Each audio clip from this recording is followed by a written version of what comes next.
नमस्कार हरि प्रेमियों, आपका हमारे YouTube चैनल में स्वागत है। सभी दर्शकों को जय संतोषी माँ। हरि प्रेमियों, कैसे हैं आप? उम्मीद है आप सब अच्छे होंगे। आइए आज का प्रसंग शुरू करते हैं। आज का प्रसंग है जय संतोषी माँ। संतोषी माँ की कहानी। हरि प्रेमियों, संतोषी माँ की कहानी शुक्रवार की होती है। हरि प्रेमियों, ये कहानी सुनने से पहले अगर आप हमारे चैनल पर नए हैं, चैनल को सब्सक्राइब जरूर कीजिए और बेल आइकॉन को जरूर दबा लीजिए ताकि आप तक हमारे सारे नोटिफिकेशन पहुंचते रहे।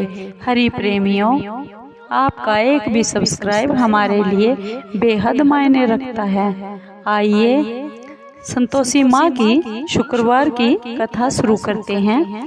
हरि प्रेमियों, शुक्रवार के दिन माँ संतोषी का पूजन, व्रत, उपवास किया जाता है। इस पूजा के दौरान माँ संतोषी की पूजन आरती करके फिर अंत में माँ की कथा सुनी जाती है। आइए संतोषी माँ की कथा सुनते हैं। एक बुढ़िया थी, उसके 7 बेटे थे। 6 बेटे कमाने वाले थे, जबकि एक बेटा निकम्मा था। बुढ़िया अपने 6 बेटों के लिए रसोई बनाती, भोजन खिलाती और उनसे जो भी कोई जूठन बचती रहती वह अपने 7वें बेटे को दे देती थी। एक दिन की बात है, वह अपनी पत्नी से बोला, देखो मेरी माँ मुझसे कितना प्यार करती है। उसकी पत्नी बोली, हाँ हाँ क्यों नहीं, सबका जूठन भी तो आपको ही खिलाती है। वह बेटा बोला, ऐसा नहीं हो सकता, मैं जब तक अपनी आंखों से देख ना लूं तब तक मैं मान नहीं सकता। छोटी बहू बोली, देख लोगे तब तो मान लोगे। कुछ दिन बाद त्योहार आ गया। घर में 7 प्रकार के भोजन और चूरमे के लड्डू बना दिए गए। वह जांचने के लिए सिर दुखने का बहाना कर पतला सा कपड़ा ओढ़कर रसोई घर में सो गया। वह कपड़े में से सब देखता रहा। 6 भाई उसके भोजन करने के लिए आए। माँ ने उनको सुंदर सुंदर आसन बिछाए, तरह तरह की रसोई परोसी और उन्हें प्यार से जिमाया और वह देखता रह गया। 6 बेटों के भोजन करने के उठने के बाद फिर माँ ने उनकी झूठी थालियों में से लड्डुओं के टुकड़ों को उठाकर एक लड्डू बनाया और झूठन साफ कर उस बुढ़िया माँ ने अपने 7वें बेटे को पुकारा, बेटा उठ, 6 भाई भोजन करके जा चुके हैं, अब तू ही बाकी है, उठ, तू कब खाएगा। वह 7वां बेटा कहने लगा, माँ मुझे भोजन नहीं करना, अब मैं परदेश जा रहा हूँ। माँ ने कहा, कल जाता है तो आज चला जा। वह बोला, हाँ माँ मैं आज ही जा रहा हूँ। यह कहकर वह घर से निकल गया। जब वह 7वां बेटा परदेश जाने लगा, चलते समय उसको अपनी पत्नी की याद आई। वह गौशाला में उपले थाप रही थी। वहां जाकर अपनी पत्नी से बोला, हम जावे परदेश आवेंगे कुछ काल, तुम रहियो संतोष से धर्म आपनो पाल। उसकी पत्नी बोली, जाओ पिया आनंद से हमरो सो छटाए, राम भरोसे हम रहे ईश्वर तुम्हें सहाय। 2 निशानी आपन देख धरू मैं धीर, सुधीमती हमारी बिसारियो रखियो मन गंभीर। वह बोला, मेरे पास तो कुछ भी नहीं है निशानी देने के लिए, यह अंगूठी है सो तुम ले लो और अपनी कुछ निशानी मुझे दे दो। उसकी पत्नी बोली, मेरे पास क्या है, मेरे पास तो यह गोबर भरा हाथ है। यह कहकर उसने उसकी पीठ पर गोबर के हाथ की थाप मार दी और वह चल पड़ा। चलते चलते दूर देश पहुंच गया। वहाँ एक साहूकार की दुकान थी।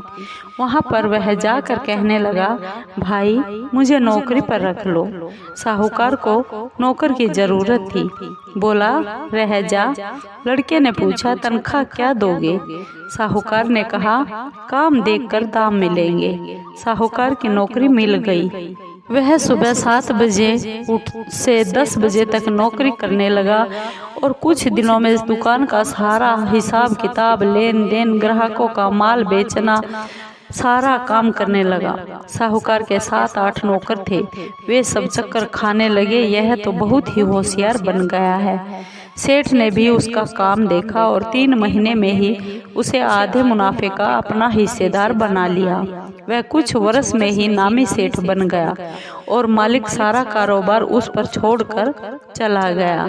इधर उसकी पत्नी को सास ससुर इतना दुख देने लगे, सारी गृहस्थी का काम करा के उसे लकड़ी लेने जंगल में भेज देते थे। इस बीच घर के आटे से जो भूसी निकलती थी उसकी रोटियां बनाकर रख दी जाती थी और फूटे नारियल की नारेली में उसे पानी दिया जाता। एक दिन वह लकड़ी लेने जा रही थी। रास्ते में बहुत सी स्त्रियां संतोषी माता का व्रत करती हुई उसे दिखाई दी। वह वहां खड़ी होकर कथा सुनने लगी और उनसे पूछने लगी, बहनों, तुम किस देवता का व्रत करती हो और उसके करने से क्या फल मिलता है? अगर तुम इस व्रत का विधान मुझे समझा कर कहोगी तो मैं तुम्हारा बड़ा एहसान मानूंगी। तब उनमें से एक स्त्री बोली, सुनो बहन, यह संतोषी माता का व्रत है। इसके करने से निर्धनता, दरिद्रता का नाश होता है और जो कुछ मन में न होती है वह सब संतोषी माता जी की कृपा से सब पूरी हो जाती है। तब उसने उनसे व्रत की सारी विधि पूछी, नियम पूछे। वह भक्तनी स्त्री बोली, 1.25 आने का गुड़ चना लेना, इच्छा हो तो 5.25 आने का भी ले लेना या 1.25 रुपए का भी, जैसी तुम्हारी सहूलियत है उसके अनुसार ले लेना। बिना परेशानी और श्रद्धा व प्रेम से जितना भी बन पड़े सब आया लेना। हर शुक्रवार को निराहार रहकर कथा सुनना और इसके बीच कर्म टूटे नहीं, लगातार नियम का पालन करते रहना। कोई कथा सुनने वाला ना मिले तो घी का दीपक जलाकर उसके आगे या फिर जल का पात्र को या जल का लोटा सामने रखकर कथा को कहना। जब कार्य सिद्ध ना हो नियम का पालन करना, जब तक कार्य सिद्ध ना हो तो नियम का पालन करते रहना और कार्य सिद्ध हो जाने पर व्रत का उद्यापन कर देना। यदि किसी के ग्रह खोटे भी हो तो भी माता संतोषी वर्ष भर में कार्य सिद्ध कर देती है। फल सिद्ध होने पर उद्यापन जरूर करना चाहिए, बीच में नहीं। उद्यापन में 2.5 सेर आटे का खाजा तथा इसी परिमाण से खीर तथा चने का साग बनाना चाहिए। 8 लड़कों को भोजन कराना, जहाँ तक मिले देवर जेठ भाई बंधु के हो, ना मिले तो रिश्तेदारों और पास पड़ोसियों को बुलाना, उन्हें भोजन करा, यथाशक्ति दक्षिणा दे, माता जी का नियम पूरा करना। उस दिन घर में कोई भी खटाई ना खाना। यह सुन बुढ़िया के लड़के की बहू वहां से चल पड़ी।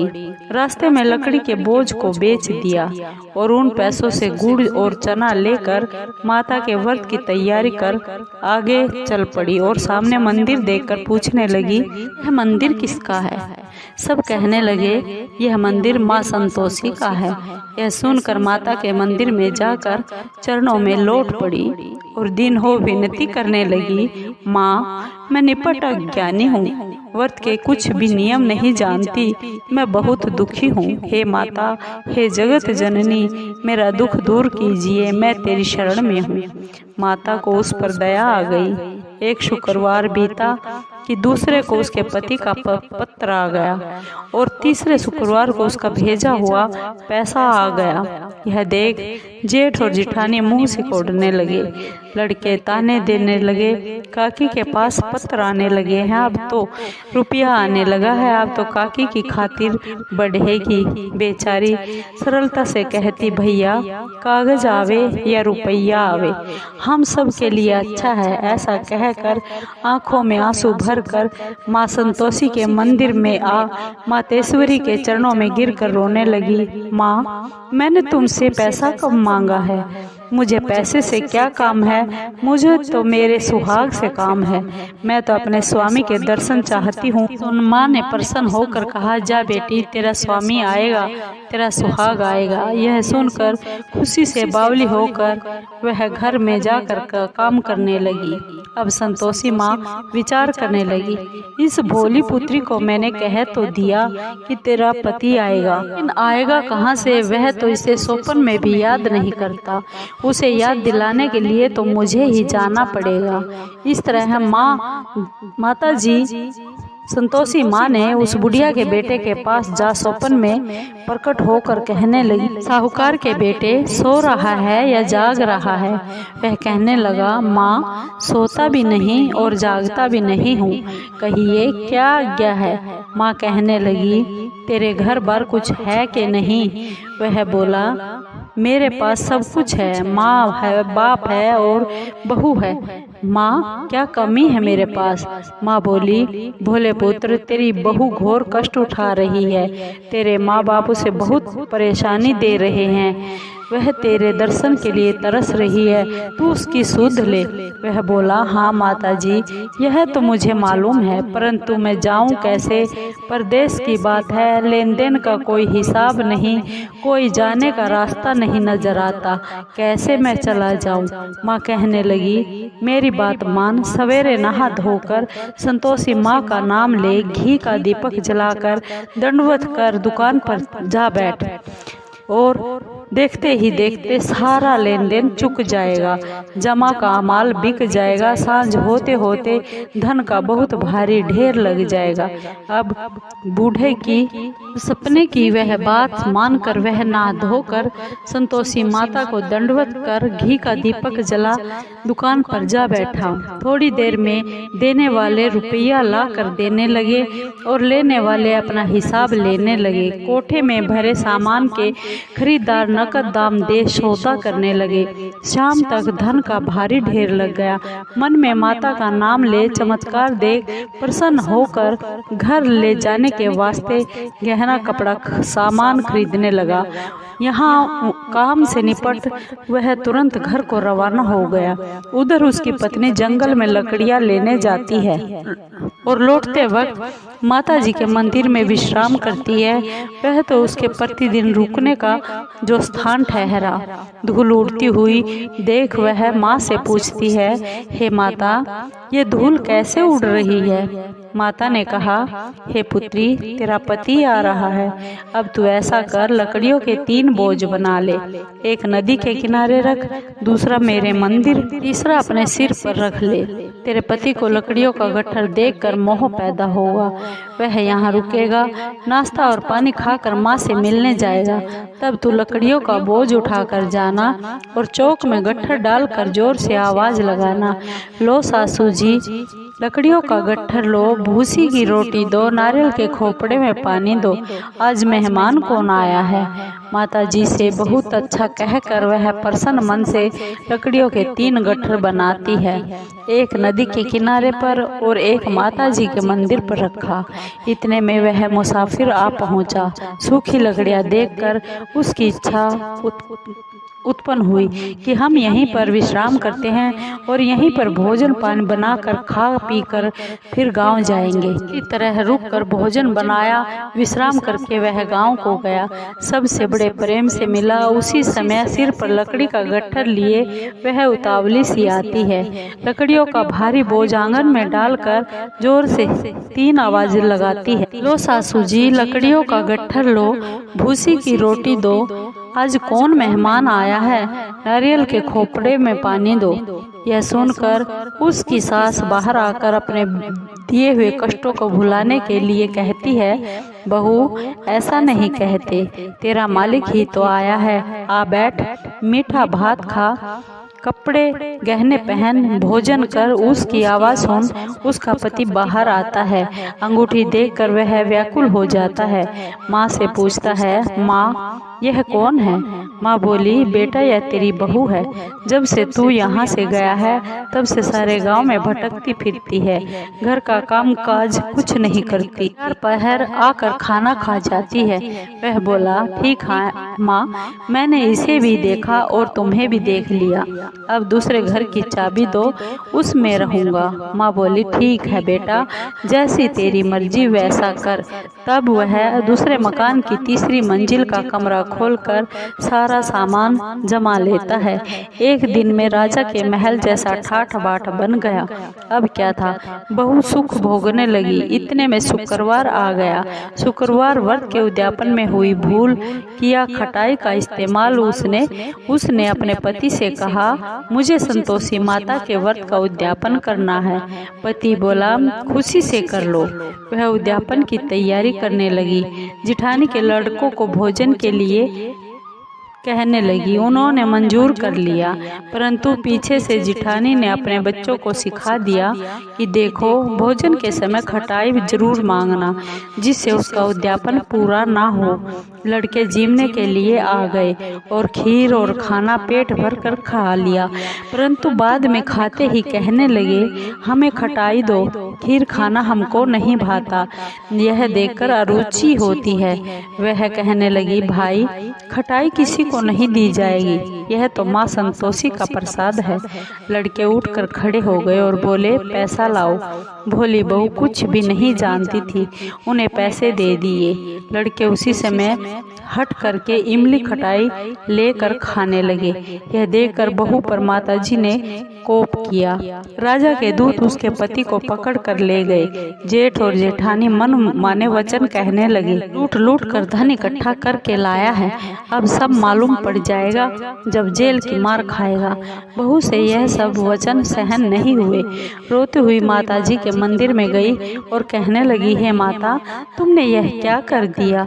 हंसा कर अब भक्तों को क्यों रुलाने लगी हो? माँ बोली, बेटी, तूने उद्यापन करके मेरा व्रत भंग कर दिया है।